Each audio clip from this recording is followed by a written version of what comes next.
Take me back. Ain't it fun to look back on the good old days? I'm 23 years old, so a big part of my personality is being into things I wasn't even alive for. Like, man, remember when they assassinated our dude Franz Ferdinand? What I wouldn't give to be there. It's not always a bad thing to look back at history. It gives you a deeper appreciation for living in the present. Sometimes, looking back in the past can be a rewarding experience. Sometimes. The first generation of game consoles. Video games are a relatively new medium, all things considered. Movies date all the way back to the 1800s, and music dates back to before Christ. But video games have only been around for about 65 years or so. It's totally possible for someone alive today to have been around for the creation of video games. Games got their start on computers, as scientists would program incredibly simple games to run on their computers instead of getting actual work done. Like, man, we could have been cyborgs at this point, but no, virtual tennis takes priority. Video games then evolved over the next decade or so to the arcades. Arcade machines were created for the sole purpose of playing a specific game, which meant the hardware for them didn't have to be super complex, and that's how we got video games like Computer Space in 1971. But as arcades grew in popularity, so did the demand to have those kinds of games at home.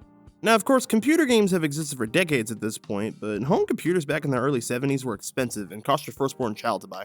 Not only that, but they were pretty complex to use. You definitely couldn't expect the average consumer to not only be able to afford a home computer, but know how to buy and run games on them as well. There needed to be a way to play games in the home that didn't require theft. That's what the first generation of consoles was born to do. The concept of a home video game console came up in 1966 when one Ralph Baer got the idea to make a video game box for playing computer games in the home. Problem there, it's incredibly difficult to put technology from arcade machines into a box not only small enough, but affordable enough to be viable for home consumers. The solution? Give up! There were 4 major consoles released at this time, and I want to take a look back at what made each of them different and rank them from best to worst. First up is the Magnavox Odyssey. This was the system that Ralph Baer made in partnership with the electronics company Magnavox and the United States military. Damn, I didn't know war crimes could be sold commercially. Baer was an engineer at Sanders Associates, which was a private contractor for the US military. He was mostly known for creating television sets and monitors for the military, but in his free time he came up with the idea of the first home game console. After presenting a prototype to his superiors, they were approached by the company Magnavox, who were then known for their VCRs and television sets, but in 1972 they got the idea to fuck up. The Magnavox Odyssey is notable for being the very first video game console ever. Gotta love the butterfly effect. Given how limited the hardware was, the system wasn't really capable of displaying graphics. This thing could only display 2 squares and a line of various lengths in the middle of the screen. Of course, we know this game nowadays as Pong, but the version here on the Odyssey predated Pong by a full month. One of the most influential games of all time is the result of America's favorite pastime, plagiarism. The Odyssey had a few games built into it. You had table tennis, which was pretty much just Pong, tennis, which was pretty much just Pong, soccer, which, okay, I think I get why no one remembers this thing. To be fair, it did also have game cards you could purchase separately that changed the way the games were programmed, but they were all incredibly simple and most of them were still just Pong. Like, look at hockey and soccer here. Is this a game of spot the difference? The Odyssey came bundled with these screen overlays, and that's where they expect you to get most of your enjoyment from this system. You see, earlier when I said that the Odyssey was capable of displaying 2 squares in a line, I mean it was only capable of displaying 2 squares in a line. They really wanted you to use your imagination with these games. The system came bundled with things meant to give you a more immersive experience, such as the screen overlays, dice and other board game things, pencils and paper to keep score. This thing couldn't even keep score! That was always the problem with arcade games. I don't want them to keep track of my score, I can do it myself! The Magnavox Odyssey is an important piece of history, and I would never try to take that away from it, but there is absolutely no reason to even think about it nowadays. I understand this was the first console ever, but absolutely nobody should be feeling nostalgic for this thing. It is the most simplest form of entertainment imaginable. Hell, you get a better experience just playing a damn board game! This is easily going on the bottom so far.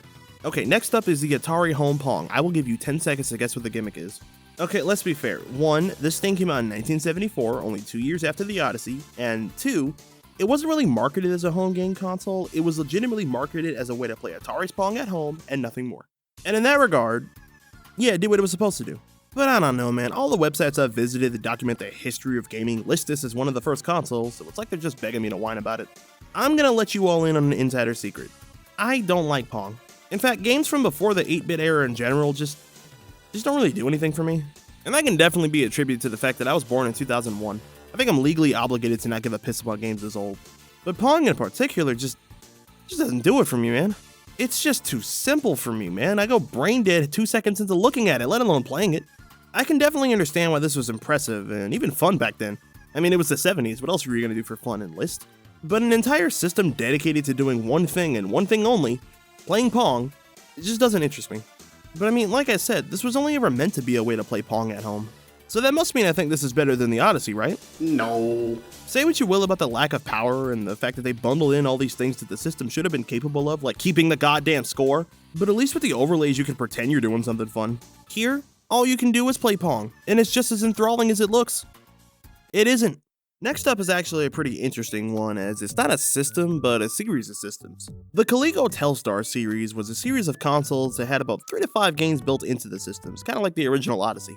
This is actually pretty smart in my opinion, as with the multiple systems you had the advantages that arcades did. You didn't have to worry about the hardware limiting you to only one game. You could tailor-make the hardware for the game itself. That would be so cool if they did that. What if they did that? Do you think they did that? The Coleco Telstar series had about 14 variations with different hardware and software for each, but much like the games you could buy separately with the Odyssey, most of these were still just variations of Pong. You had hockey, handball, tennis, squash, football, foosball. To give Coleco credit, later in the Telstar series he started to do exactly what I wanted and made games that were more than just Pong. You had combat, pinball, road racing, and quick draw, which had a gun accessory. I knew the Odyssey was missing something. I probably still wouldn't actively go back to any of these, but I gotta respect the effort here to make each system stand out. I'm gonna say something that no one has said since the death of Lyndon B. Johnson, but good job, Coleco. One more to look at, and this one is made by everyone's favorite company, Nintendo. You know Nintendo, the maker of these are the most well-known and beloved video game characters and series of all time. Well, before video games, they worked on children's toys. They had the Ultra Hand and Table Soccer and Hip Flip. During the boom of arcade gaming, Nintendo decided they wanted a slice of that pie and released games such as EVR Race and Wild Gunman. But in terms of the first ever home console they made, we were graced with the Color TV game series of systems.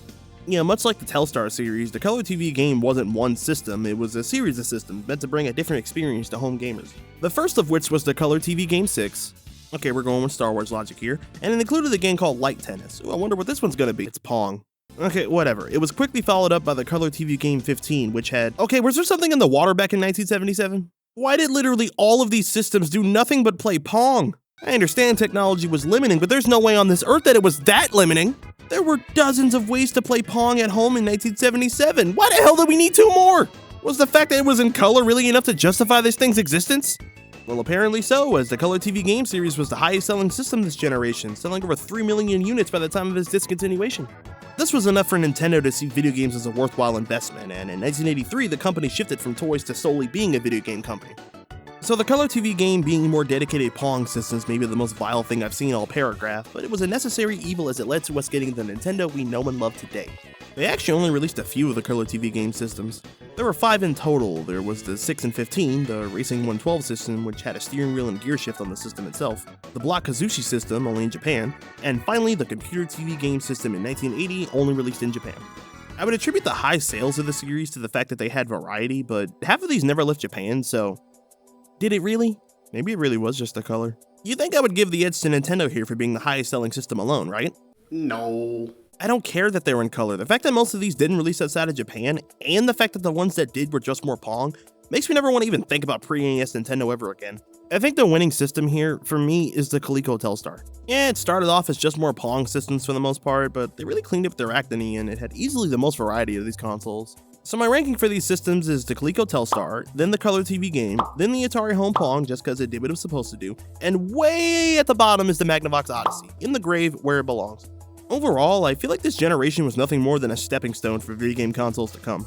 You gotta remember that this was the very beginning of game consoles. Nobody really knew what made the medium fun, not consumers nor the people making the damn systems. But keep in mind that, at the time, these were actually impressive because they were the first game systems ever made. The alternative to home gaming before this was either taking out a loan to buy a home computer or nothing. But while I can understand the importance of these consoles and their place in history, I can easily say I've had my fill with them for the rest of my life. All these systems pretty much only have one game between them, and that's just not worth the hundreds of dollars these things go for on eBay. $600 for Pong. No thanks, but I hope now you understand my total indifference to this generation of gaming.